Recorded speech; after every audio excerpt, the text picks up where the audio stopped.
After 4 years, we finally know more about what happened to Suzanne Morphew. If you've been following, you know Suzanne seemingly vanished while riding her bike on Mother's Day. Her husband Barry was initially arrested, but without a body, prosecutors dropped the charges against him. They then found her in the desert about 7 months ago, with her autopsy just reporting that she was murdered and she had animal tranquilizers in her system. Now, with this, officials say that back on Mother's Day weekend, both of the couple's daughters were camping out of town. Suzanne had also just told Barry that she wanted to leave him, but when he came home from running errands that Saturday, he reportedly got confirmation of her affair. You see, that afternoon, Suzanne's last proof of life came at 2:03 p.m. and a selfie that she sent to a man who they both went to high school with. She never responded to his message at 2:44, which is the same time that Barry's phone showed him running back and forth around their house. He would later claim that he was chasing chipmunks with a tranquilizer gun, but it's alleged that he was actually chasing his wife. Now, at this point, around 3 p.m., Barry would turn his phone into airplane mode for nearly 8 hours. He again said he was just enjoying time with Suzanne, but officials think he hid her and created a false alibi. They actually think he set everything up to make it seem like she would go missing on a bike ride.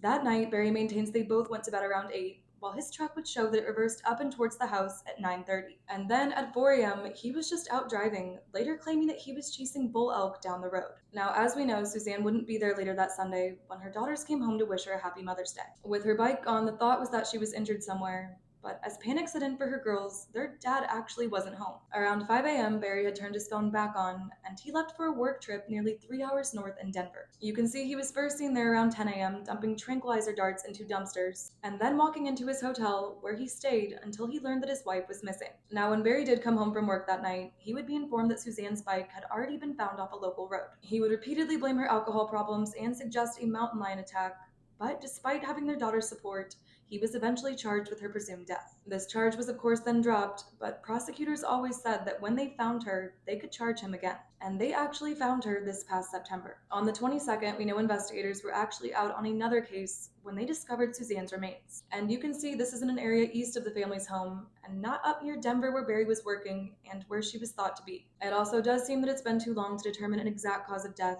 but we do know she had those animal tranquilizers in her system. This is of course meant to sedate wildlife, and we also know that Barry had some. As of today, it seems investigators will keep on Barry, but he is still a free man with his kids. And I will just say there are hundreds of pages of court documents detailing the abuse that Suzanne was a victim to. And we all hope that these new details give investigators what they need.